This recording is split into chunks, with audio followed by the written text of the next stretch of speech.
السلام علیکم، میرا نام ریحان امین ہے۔ میں آپ کو اپنے چینل پر ویلکم کرتا ہوں۔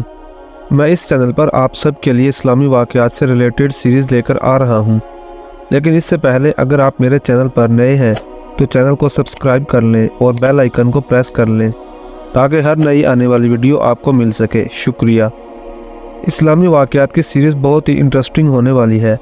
آج کی پہلی ویڈیو میں آپ کو بتاؤں گا کہ ملکہ زبیدہ کون تھی، اس نے نہر زبیدہ کیوں بنوائی، اس کے علاوہ ملکہ زبیدہ کی انسانی خدمات اور بخشش کا ایمان افروز واقعہ۔ ملکہ زبیدہ، جن کا اصل نام امت العزیز تھا مگر دادا زبیدہ کہہ کر بلاتے تھے، پھر اسی نام سے انہیں جانا گیا۔ عربی زبان کے اس لفظ کا مفہوم منتخب بھی ہے اور مکھن کا پیڑا بھی۔ ملکہ زبیدہ بغداد کی رہنے والی تھی۔ زبیدہ خاتون خوش شکل، ذہین، رحم دل، مخیر اور انتہائی خوش پوش تھی۔ چچا زاد ہارون الرشید سے شادی ہوئی، جو 4 سال بعد 5ویں عباسی خلیفہ بنے اور سن 786 سے 809 عیسوی تک حکمران رہے۔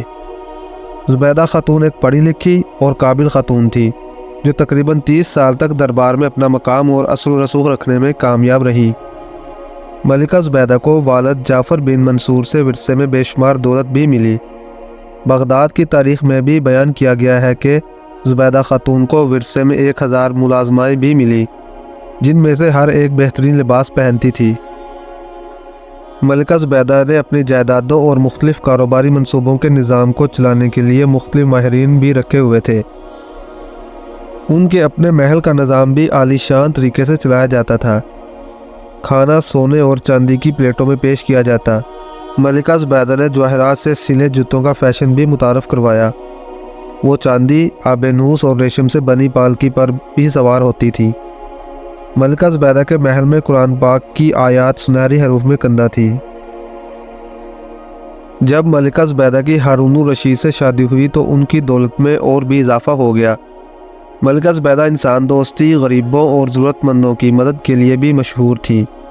وہ اکثر اپنی دولت غریبوں میں تقسیم کرتی اور انہیں خوراک، لباس اور رہائش فراہم کرتی۔ ایک دفعہ قیدیوں کے لیے کھانا لے جایا جا رہا تھا تو ملکہ زبیدہ نے وہ کھانا پہلے خود چکھا تاکہ وہ دیکھ سکیں کہ یہ کھانا انسانی معیار کے مطابق ہے بھی کہ نہیں۔ زبیدہ خاتون کو ایک دفعہ معلوم ہوا کہ مکہ میں غریبوں میں تقسیم کی جانے والی روٹی ناقص معیار کی ہے، تو انہوں نے فوری طور پر بہتر روٹی کی فراہمی یقینی بنانے کے لیے ایک نئی جگہ کی تعمیر کا حکم دیا اور یہ منصوبہ ایک ہی دن میں مکمل کروایا۔ ملکہ زبیدہ علم، فن اور ادب کی سرپرستی کے لیے بھی مشہور تھی۔ انہوں نے بغداد میں کتابوں کے وسیع ذخیرے کے لیے مشہور زبیدیہ لائبریری کی تعمیر کے لیے بھی مالی مدد فراہم کی۔ ملکہ زبیدہ کی دولت انتہائی وسیع تھی کہ انہوں نے اپنی ذاتی دولت کو ہاتھ لگائے بغیر اس لائبریری کی تعمیر کے لیے سرمایہ فراہم کیا۔ زبیدہ خاتون نے عراق سے مکہ تک حاجیوں کے قافلوں کے لیے گزرگاہ بنائی۔ اسے درب زبیدہ کہا جاتا ہے۔ حاجیوں اور مسافروں کے لیے سرائے تعمیر کروائے، کنویں کھدوائے اور مساجد بنوائیں۔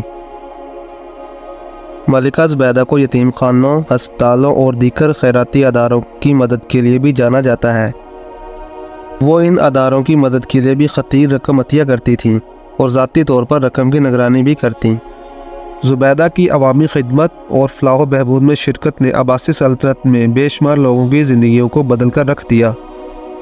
یوں تو ملکہ زبیدہ کی انسانی فلاح و بہبود کے لیے بے شمار منصوبے اور خدمات ہیں۔ انہی منصوبوں میں سے ایک بڑا منصوبہ نہر زبیدہ بھی ہے۔ نہر زبیدہ کب، کیسے اور کیوں بنوائی گئی؟ مکہ اور عرب کے دیگر علاقوں میں پانی کی شدید قلت تھی۔ ایک بار جب ملکہ زبیدہ حج کی غرض سے مکہ میں تھیں تو انہوں نے اہل مکہ اور حجاج کو درپیش پانی کی قلت دیکھی تو ماہرین کو بلا کر بلا تعطل پانی کی فراہمی کو یقینی بنانے کی ذمہ داری سونپ دی۔ بہت کوششوں کے بعد ماہرین نے بتایا کہ انہیں کئی کلومیٹر دور بہتر جگہوں سے پانی کے چشموں کا سراغ ملا ہے، مگر ان چشموں کے پانی کے مکہ پہنچنے میں جگہ جگہ پہاڑی سلسلے رکاوٹ تھے۔ ملکہ نے حکم دیا ان چشموں کا پانی مکہ تک پہنچ جانے کے لیے ہر حال میں ایک نہر بنائی جائے، چاہے کدال کی ایک ضرب 1 دینار میں ہی کیوں نہ پڑے۔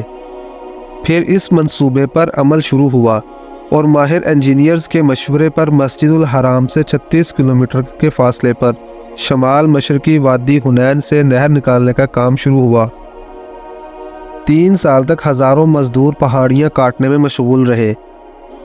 حنین سے وادی نعمان، پھر میدان عرفات اور وادی عرفہ سے مینا اور مکہ تک کھودنے کے بعد اس نہر کو جاری کر دیا گیا۔ اس منصوبے پر، جس میں آب زمزم کے کنویں کو گہرا کرنا بھی شامل تھا، تقریباً 20 لاکھ دینار خرچ ہوئے۔ نگران نے کام مکمل ہونے پر اخراجات کی تفصیل ملکہ کے سامنے پیش کی۔ ملکہ اس دور میں دریائے دجلہ کے کنارے اپنے محل میں رہتی تھیں۔ مورخین کے مطابق انہوں نے حساب کی تفصیل لی اور دریا میں پھینک دی اور کہا، میں نے یہ کام محض اللہ تعالیٰ کی رضا کے لیے کیا ہے، یہ حصہ اب میں قیامت کے دن پر چھوڑتی ہوں۔ انجینئرنگ کی شاہکار اس نہر کا اصل نام عین المشاش تھا، لیکن شہرت عین الزبیدہ یا نہر زبیدہ کے نام سے ہوئی۔ متبادل ذرائع میسر آنے تک نہر زبیدہ 1200 سال تک مکہ اور ملحقہ علاقوں میں پانی کی فراہمی کا ذریعہ بنی رہی۔ آج بھی اس کا ایک بڑا حصہ محفوظ حالت میں موجود ہے۔ اب بات کرتے ہیں ملکہ زبیدہ کی بخشش کے ایمان افروز واقعے کی۔ زبیدہ خاتون ایک نیک ملکہ تھی۔ اس نے نہر زبیدہ بنوا کر مخلوق خدا کو بہت فائدہ پہنچایا۔ اپنی وفات کے بعد وہ کسی کو خواب میں نظر آئی۔ اس نے پوچھا کہ زبیدہ خاتون، آپ کے ساتھ کیا معاملہ پیش آیا؟ زبیدہ خاتون نے جواب دیا کہ اللہ رب العزت نے بخشش فرما دی۔ خواب دیکھنے والے نے کہا کہ آپ نے نہر زبیدہ بنوا کر مخلوق کو فائدہ پہنچایا، آپ کی بخشش تو ہونی ہی تھی۔ زبیدہ خاتون نے کہا، نہیں، جب نہر زبیدہ والا عمل پیش ہوا تو پروردگار عالم نے فرمایا کہ یہ کام تو تم نے خزانے کے پیسوں سے کروایا، اگر خزانہ نہ ہوتا تو نہر بھی نہ بنتی۔ مجھے یہ بتاؤ کہ تم نے میرے لیے کیا عمل کیا؟ زبیدہ نے کہا، میں تو گھبرا گئی کہ اب کیا بنے گا، مگر اللہ رب العزت نے مجھ پر مہربانی فرمائی۔ مجھے کہا گیا، تمہارا ایک عمل ہمیں پسند آ گیا۔ ایک مرتبہ تم بھوک کی حالت میں دسترخوان پر بیٹھی کھانا کھا رہی تھی کہ اتنے میں اللہ اکبر کے الفاظ سے اذان کی آواز سنائی دی۔